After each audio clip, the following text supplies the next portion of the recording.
राधे राधे दोस्तों, स्वागत है आपका हमारे YouTube चैनल आस्था का रास्ता में। श्री सत्यनारायण व्रत कथा। पूजन सामग्री: केले के खंभे, कलश, चावल, धूप, पुष्पों की माला, पान के पत्ते, तुलसी, दीप, नैवेद्य, गुलाब के फूल, वस्त्र, आम के पत्तों का बंधनवार, कपूर, रोली, फल, अमृत, चरणामृत, शक्कर, दही, दूध। प्रसाद के लिए आटा, शुद्ध घी और शक्कर। श्री सत्यनारायण व्रत कथा। पहला अध्याय। एक समय नैमिका शरण्य तीर्थ में शौनकादि 88,000 ऋषियों ने श्री सूत जी से पूछा, हे प्रभु, इस कलयुग में वेद विद्या रहित मनुष्य को प्रभु भक्ति किस प्रकार मिलेगी तथा उनका उद्धार कैसे होगा? हे मुनि श्रेष्ठ, कोई ऐसा तप कहिए जिसके करने से थोड़े समय में पुण्य की प्राप्ति हो तथा मनवांछित फल भी मिले। यह कथा सुनने की हमारी प्रबल इच्छा है। सर्वशास्त्र ज्ञाता श्री सूत जी बोले, हे वैष्णवों में पूज्य, आप सबने प्राणियों के हित के लिए बहुत अच्छी बात पूछी है। अब मैं उस श्रेष्ठ व्रत को आप सब लोगों से कहूँगा जिस व्रत को नारद जी ने श्री हरि नारायण जी से पूछा था और लक्ष्मीपति के मुंह से श्रेष्ठ नारद जी ने कहा था। ये कथा ध्यान से सुनो। एक समय योगीराज नारद जी दूसरों के हित की इच्छा से अनेक लोकों में घूमते हुए मृत्यु लोक में आ पहुंचे। वहां बहुत से योनियों में जन्मे हुए मनुष्यों को अपने कर्मों के द्वारा अनेक दुखों से पीड़ित देखकर किस यत्न को करने से निश्चय ही इनके दुखों का अंत हो सकेगा, ऐसा मन में सोचकर इंद्रलोक गए। वहां श्वेत वर्ण और 4 भुजाओं वाले देवों के ईश नारायण को, जिनके हाथों में शंख, चक्र, गदा और पद्म थे तथा वरमाला पहने हुए थे, देखकर स्तुति करने लगे। हे भगवान, आप अत्यंत शक्ति से संपन्न हैं। मन तथा वाणी भी आपको नहीं पा सकती। आपका आदि तथा अंत नहीं है। निर्गुण स्वरूप सृष्टि के कारण भक्तों के दुखों को नष्ट करने वाले हो। आपको मेरा नमस्कार है। हे मुनि श्रेष्ठ, आपके मन में क्या है? आपका यहाँ पर किस प्रकार आगमन हुआ है? निसंकोच कहो। तब नारद मुनि बोले, मृत्यु लोक में मनुष्य ने अनेक योनियों में पैदा हुए हैं, अपने अपने कर्मों के द्वारा अनेक दुखों से दुखी हो रहे हैं। हे नाथ, मुझ पर दया रखते हो तो बताइए कि उन मनुष्यों को सब दुख थोड़े ही प्रयत्न से कैसे दूर हो सकते हैं? श्री भगवान बोले, हे नारद, मनुष्यों की भलाई के लिए तुमने बहुत ही अच्छी बात पूछी है। जिस काम को करने से मनुष्य मोह से छूट जाता है वह मैं कहता हूँ। सुनो, बहुत पुण्य देने वाला तथा स्वर्ग तथा मृत्यु लोक दोनों में दुर्लभ यह उत्तम व्रत अच्छी तरह ध्यान पूर्वक संपन्न करने से मनुष्य मोह से छूट जाता है। वह कहते हैं, सुनो, बहुत पुण्य देने वाला स्वर्ण तथा मृत्यु लोक दोनों में दुर्लभ यह उत्तम व्रत है।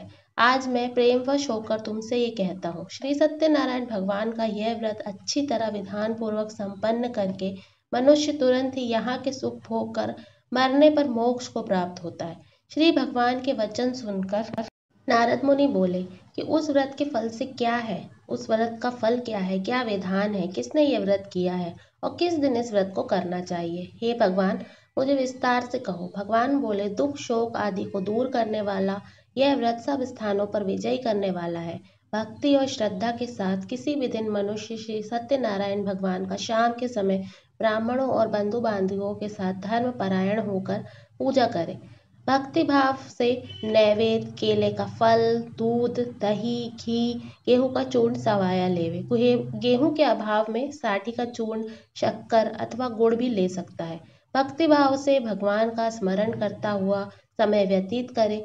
इस तरह से व्रत करने पर मनुष्य की सभी इच्छाएं पूरी होती है। विशेष कर कली काल में मृत्यु लोक पर यह मोक्ष का सरल उपाय है।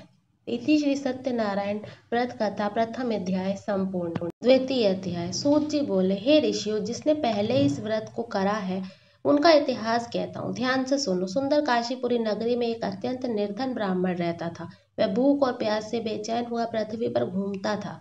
ब्राह्मणों से प्रेम करने वाले भगवान ने ब्राह्मण को दुखी देखा तो बूढ़े ब्राह्मण का रूप धरकर उसके पास जाकर आदर से पूछा, हे विप्र, तुम नित्य दुखी होकर पृथ्वी पर क्यों घूमते हो? हे श्रेष्ठ ब्राह्मण, यह सब मुझसे कहो, मैं सुनना चाहता हूँ। ब्राह्मण बोला, मैं निर्धन ब्राह्मण हूँ, भिक्षा के लिए पृथ्वी पर फिरता हूँ। हे भगवान, यदि आप इससे छुटकारा पाने का कोई उपाय जानते हो तो कृपा करके कहो। वृद्ध ब्राह्मण बोला, श्री सत्यनारायण भगवान का मनवांछित फल देने वाला व्रत है। इसलिए हे ब्राह्मण, तुम उस उनका पूजन करो, जिनके करने से मनुष्य सभी दुखों से मुक्ति पा सकता है। ब्राह्मण को व्रत का सारा विधान बतलाकर बूढ़ा ब्राह्मण के रूप में धारण करने वाले सत्यनारायण भगवान अंतर ध्यान हो गए। जिस व्रत को वृद्ध ब्राह्मण ने बताया है मैं उसको अवश्य करूंगा, ये निश्चय करने पर उस वृद्ध ब्राह्मण को रात भर नींद नहीं आई। वह सवेरे उठकर श्री सत्यनारायण भगवान का व्रत का निश्चय कर भिक्षा के लिए गया। उस दिन उसको भिक्षा में बहुत सा धन मिला, जिससे बंधु बांधवों के साथ उसने श्री सत्यनारायण भगवान का व्रत किया। इसके करने से विप्र सभी दुखों से छुटकारा पाकर अनेक प्रकार की संपत्तियों से युक्त हुआ। उस समय से वह विप्र हर मास व्रत करने लगा। इस व्रत से सत्यनारायण भगवान के व्रत को जो करेगा वह सब पापों से छुटकारा पा लेगा। ऋषि बोले, हे मुनीश्वर, संसार में इस विप्र से सुनकर किस किसने इस व्रत को किया, हम सब सुनना चाहते हैं। इसके लिए हमारे मन में श्रद्धा है। सूत जी बोले, हे मुनियों, जिस जिसने इस व्रत को किया वो सब सुनो। एक समय एक वृद्ध ब्राह्मण धन और ऐश्वर्य के अनुसार बंधु बांधुओं के साथ व्रत करने की तैयारी कर रहा था। उसी समय एक लकड़हारा लकड़ी बेचने वाला बूढ़ा आदमी आया और बाहर लकड़ियों का ढेर रखकर विप्र के मकान में गया। प्यास और भूख से दुखी होकर लकड़हारा उनको व्रत करते हुए देखकर विप्र को नमस्कार कर कहने लगा कि आप ये क्या कर रहे हैं और इस व्रत को करने से क्या फल मिलता है, कृपा करके मुझसे कहें। ब्राह्मण ने कहा, सब मनोकामनाओं को पूर्ण करने वाला यह सत्यनारायण भगवान का व्रत है। इसकी कृपा से मेरे यहाँ पर धन धान्य आदि में वृद्धि हुई है। विप्र ने इस बारे में जानकर लकड़हारा बहुत प्रसन्न हुआ, भगवान को चरणामृत ले और प्रणाम करके अपने घर को गया। लकड़हारे ने अपने मन में इस प्रकार का संकल्प किया कि आज ग्राम से लकड़ी बेचने में जो भी धन मिलेगा उससे मैं सत्यनारायण देव का उत्तम व्रत करूंगा। यह मन में विचार करके वह बूढ़ा आदमी लकड़ियां अपने सर पर लेकर जिस नगर में धनवान लोग रहते हैं वह उस सुंदर नगर में गया। रोज से वहां पर उससे लकड़ियों का दाम दुगना मिला। लकड़ियों का दाम ले और अति प्रसन्न हो पके केले की फली, शक्कर, घी, दूध, दही, गेहूं का चूर्ण इत्यादि सत्यनारायण भगवान के व्रत की कुल सामग्रियों को लेकर अपने घर गया। फिर उसने अपने भाइयों को बुलाकर विधि के साथ भगवान का पूजन किया और व्रत किया। इस व्रत के प्रभाव से बूढ़ा लकड़हारा धन पुत्र आदि से युक्त हुआ और संसार के सभी सुखों को भोगकर बैकुंठ को चला गया। श्री सत्यनारायण व्रत कथा द्वितीय अध्याय संपूर्ण। तृतीय अध्याय। श्री सूत जी बोले, हे ऋषियों, अब मैं आगे की कथा सुनाता हूँ। प्राचीन समय में कनकपुर नाम में उल्कापुंख नाम का एक बुद्धिमान तथा सत्यवादी राजा राज करता था। वह प्रतिदिन मंदिर में जाकर श्री सत्यनारायण भगवान की पूजा करता था और निर्धनों को खूब सारा धन, अन्य वस्त्र दान करता था। उसकी पत्नी सुभद्रा बहुत सुशील थी। वे दोनों हर महीने श्री सत्यनारायण भगवान का व्रत करते थे। श्री सत्यनारायण भगवान की अनुकंपा से उनके महल में धन धान्य के भंडार भरे थे। उसकी सारी प्रजा बहुत आनंद से जीवन यापन कर रही थी। एक बार राजा ने रानी से बहुत से लोगों के साथ जब भद्रशिला नदी के किनारे सत्यनारायण भगवान की पूजा करते हुए नदी के किनारे एक बड़ी नौका आकर ठहरी। उस नौका में एक धनी व्यापारी यात्रा कर रहा था। वह बहुत सा धन कमाकर अपने नगर को लौट रहा था। उसका सारा धन उस नाव में रखा हुआ था। नाव से उतरकर व्यापारी राजा ने समीप पहुंचा और राजा को पूजा करता हुआ देखकर उसने कहा, हे राजन, आप ये सब लोगों के साथ मिलकर किन की पूजा कर रहे हैं? इस पूजा के करने से मनुष्य को क्या लाभ मिलता है? राजा ने व्यापारी से कहा, हम हर पूर्णिमा को सत्यनारायण भगवान का व्रत करते हैं और फिर पूजा अर्चना के बाद भगवान का प्रसाद लोगों में बांटकर स्वयं भी प्रसाद ग्रहण करते हैं। सत्यनारायण भगवान की पूजा से निसंतान को संतान प्राप्त होती है, दुखियों के दुख दूर होते हैं। राजा की यह बात सुनकर व्यापारी ने कहा, हे राजन, मैं भी सत्यनारायण भगवान का व्रत करना चाहता हूँ, कृपा करके मुझे व्रत की विधि बतलाइए। राजा ने व्यापारी को सत्यनारायण भगवान के व्रत की पूरी विधि बताई। राजा ने व्रत कथा सुनने के बाद व्यापारी को भी प्रसाद दिया। श्री सत्यनारायण भगवान का स्मरण करते हुए व्यापारी ने प्रसाद ग्रहण किया और वापस लौटकर अपनी पत्नी लीलावती से कहा, हमारी कोई संतान नहीं है। कनकपुर के राजा उल्कामुख ने मुझे बताया है कि श्री सत्यनारायण भगवान का व्रत करने से, उनकी कथा सुनने से सभी मनोकामनाएं पूरी होती है। यदि सत्यनारायण भगवान की अनुकंपा से हमारे यहाँ कोई संतान हुई तो मैं श्री सत्यनारायण भगवान का व्रत अवश्य करूंगा। व्यापारी के ऐसे निश्चय करने के कुछ ही समय बाद लीलावती गर्भ से हुई। 10वें महीने में उसने एक सुंदर कन्या को जन्म दिया। व्यापारी ने पुत्री के जन्म पर बहुत खुशियां मनाई, लेकिन सत्यनारायण भगवान का व्रत नहीं किया। जब उसकी पत्नी लीलावती ने अपने पति से श्री सत्यनारायण भगवान के व्रत करने के लिए कहा तो बोला, अभी क्या जल्दी है, मैं इधर व्यापार में बहुत व्यस्त हूँ, मुझे अभी फुर्सत नहीं है। जब मेरी बेटी बड़ी हो जाएगी तब इसके विवाह होगा, तब मैं अवश्य सत्यनारायण भगवान का व्रत करूंगा। अपने पति के वचन सुनकर लीलावती चुप रह गई। व्यापारी ने कन्या कलावती शुक्ल पक्ष के चंद्रमा की तरह तेजी से बढ़ने लगी। पलक झपकते ही 16 वर्ष बीत गए। एक दिन व्यापार के से बहुत सा धन कमाकर वह लौट रहा था और अपनी बेटी को सहेलियों के साथ खेलते हुए देखकर उसके विवाह की चिंता होने लगी। व्यापारी ने कलावती से सुयोग्य वर ढूंढने के लिए अपने सेवकों को दूर दूर नगर में भेजा। व्यापारी के सेवक कंचनपुर नगर में पहुंचे। उस नगर में उन्होंने एक वाणिक पुत्र को देखा। वाणिक पुत्र का बेटा अत्यंत सुंदर और गुणवान था। सेवकों ने वापस लौटकर व्यापारी को उस वाणिक के बेटे के बारे में बताया। व्यापारी उस सुंदर लड़के को देखकर बहुत प्रसन्न हुआ और कलावती का विवाह बहुत धूमधाम से उसके साथ कर दिया।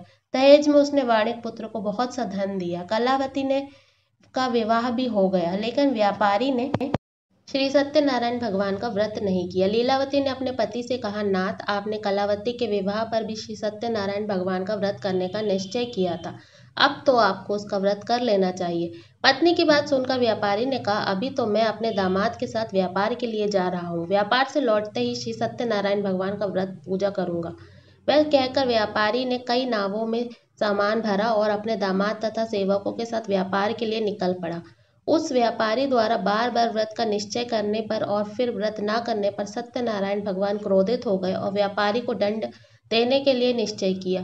व्यापारी अपने दामाद के साथ रत्नपुर के नगर पहुंचा व्यापार करने के लिए। एक दिन कुछ चोर महल से चोरी करके भाग रहे थे। सैनिक उनका पीछा कर रहे थे। भागते हुए चोरों ने सैनिकों को आते हुए देखकर चोरी किया हुआ सारा धन अवसर पाकर व्यापारी की नाव में छुपा दिया। खाली हाथ चोर आराम से भाग गए। चोरों को पीछा करते हुए सैनिक व्यापारी के पास पहुंचे। उन्होंने व्यापारी की नाव की तलाशी ली और राजा का चोरी किया हुआ धन मिल गया।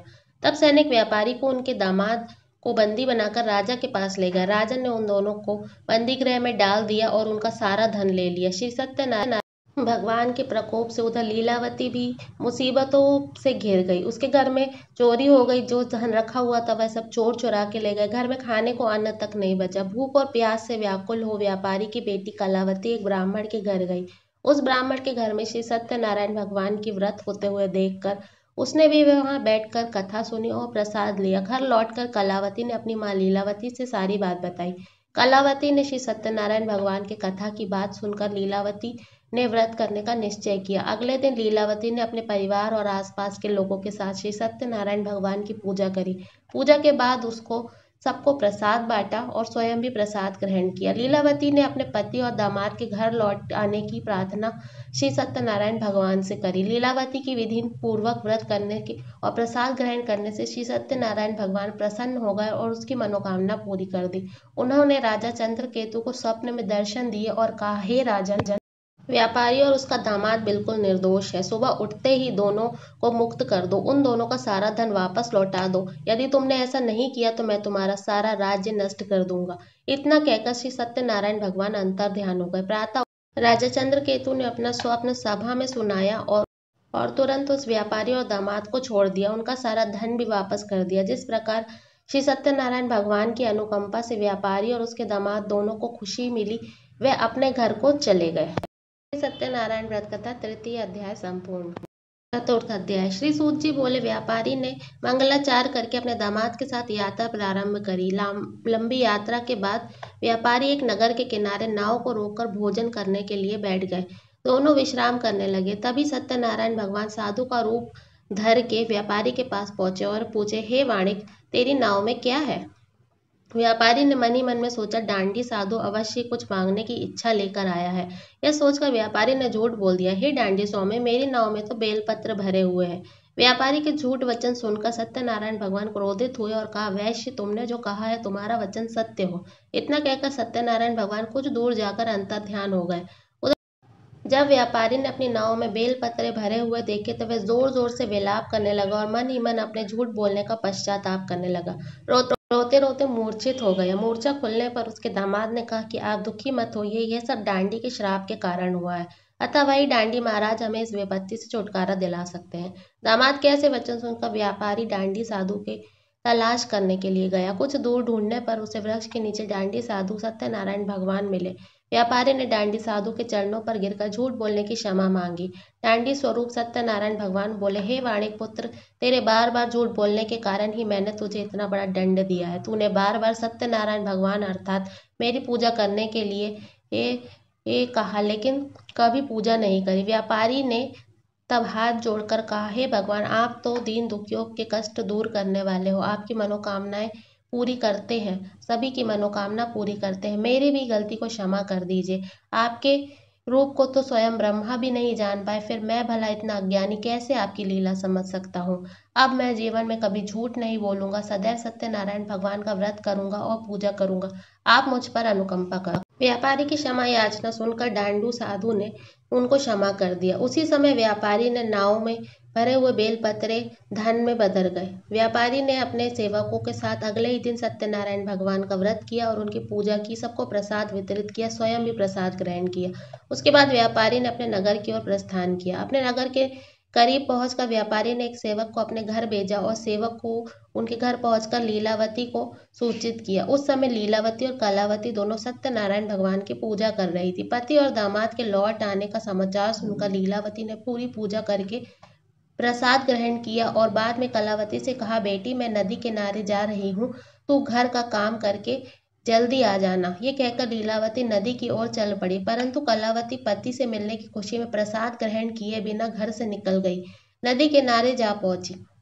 उसके दामाद उसके प्रसाद न ग्रहण करने के कारण सत्यनारायण भगवान क्रोधित हो गए और उसके पति को नाव समेत नदी में डुबो दिया। अपने पति को वहां ना देखकर कलावती जोर जोर से रोने लगी। तब व्यापारी ने कहा, पुत्री, अवश्य ही तुझसे कोई भूल हुई है। उस भूल के कारण सत्यनारायण भगवान ने तुझे दंड दिया है। तब व्यापारी ने सत्यनारायण भगवान से प्रार्थना की कि हे भगवान, मेरे परिवार से किसी भी सदस्य से कोई भूल हुई है तो उसे अवश्य क्षमा कर दीजिए। तभी आकाशवाणी हुई, हे वाणिक पुत्र, तेरी कन्या मेरे प्रसाद को ग्रहण किए बिना चली आई है। यदि वह घर पहुंचकर अपना प्रसाद ग्रहण करके वापस आएगी तो अपने पति के दर्शन कर पाएगी। और कलावती ने वैसा ही किया। घर गई और प्रसाद ग्रहण करके वापस लौटी तो अपने पति को दर्शन पाए। तब व्यापारी ने बंधु बांधवों के साथ श्री सत्यनारायण भगवान का व्रत किया और पूजा करके प्रसाद ग्रहण किया। तभी उनकी सभी मनोकामना पूरी हो गई। वे आनंद पूर्वक जीवन यापन करके विष्णु लोक में चले गए। थी श्री सत्यनारायण व्रत कथा चतुर्थ अध्याय संपूर्ण। पंचम अध्याय। श्री सूत जी बोले, हे ऋषि मुनियों, मैं और भी कथा सुनाता हूँ। कौशलपुर में एक राजा था, तुंगध्वज। उसकी प्रजा उसकी छत्र छाया में बहुत आनंद पूर्वक रहा करती थी। एक दिन राजा तुंगध्वज जंगल में हिंसक पशुओं का शिकार करने निकला था। थोड़ी तेजी से दौड़कर शिकार का पीछा करते हुए अपने सैनिकों से अलग हो गया और हिंसक जानवरों का शिकार किया। अतः कुछ देर विश्राम करने की इच्छा से वह एक वृक्ष के नीचे बैठ गया। समीप ही कुछ चरवाहे सत्यनारायण भगवान की पूजा कर रहे थे। उन्हें राजा के समक्ष सत्यनारायण भगवान का प्रसाद रखा। उसने सत्यनारायण भगवान को न नमस्कार किया और न प्रसाद ग्रहण किया, तो राजा ने उन्हें छोटे लोग समझकर उनका प्रसाद ग्रहण नहीं किया। वहां से अपने नगर के लिए निकल गया। जब राजा नगर के निकट पहुंचा तो सारा धन, वैभव, संपत्ति को नष्ट होता हुआ देखा। श्री सत्यनारायण के प्रकोप से राजा निर्धन हो गया। तब राजा ने कहा कि महाराज, मुझसे अवश्य ही कोई भूल हुई है। अगर आप उस भूल को प्रायश्चित कर लेते हैं तो सब कुछ पहले जैसा हो जाएगा। राजा ने तुरंत ही अपनी भूल का स्मरण किया और मंदिर जाकर सत्यनारायण भगवान से क्षमा मांगी और पूजा करी। पूजा के बाद प्रसाद ग्रहण करके श्री सत्यनारायण भगवान की अनुकंपा से चमत्कार हुआ। राजा का खोया हुआ वैभव पुनः लौट आया। श्री सत्यनारायण भगवान की अनुकंपा से जीवन के सभी सुखों को भोग कर अंत में तुंगध्वज वैकुंठ धाम के लिए चला गया, मोक्ष को प्राप्त किया। श्री सत्यनारायण भगवान का व्रत जो भी मनुष्य करता है उसकी सभी मनोकामनाएं पूर्ण होती है और अंत में मोक्ष को प्राप्त होता है। श्री सूत जी बोले, हे मुनियों, सत्यनारायण भगवान के व्रत को पूर्व जन्म में जिन लोगों ने किया है उनके दूसरे जन्म में एक सुख प्राप्त हुआ है। वृद्ध शांता ब्राह्मण पूर्व जन्म में सत्यनारायण भगवान का व्रत किया था तो दूसरे जन्म में सुदामा का रूप लेकर भगवान की पूजा करते हुए अंत में मोक्ष को प्राप्त हुआ। उल्कामुख नाम का राजा ने राजा दशरथ के रूप में मोक्ष को प्राप्त किया और वैकुंठ को चला गया। व्यापारी ने मोरध्वज के रूप में जन्म लिया और अपने ही पुत्र को आरे से चीरकर भगवान की अनुकंपा से वैकुंठ को प्राप्त हुआ। राजा तुंगध्वज ने अगले जन्म में मनु के रूप में जन्म लिया और भगवान का पूजन पाठ करते हुए लोकप्रिय होकर सदकर्म करते हुए मोक्ष को प्राप्त हुआ। ऋषि मुनियों, श्री सत्यनारायण भगवान का व्रत और पूजा मनुष्य के सभी चिंताओं को मुक्त करके धन धान्य संपत्ति का भंडार भर के अंत में जन्म जन्मांतर तक मुक्ति दिलाकर मोक्ष को प्रदान करती है। श्री सत्यनारायण व्रत कथा पंचम अध्याय संपूर्ण। बोलो श्री सत्यनारायण भगवान की जय।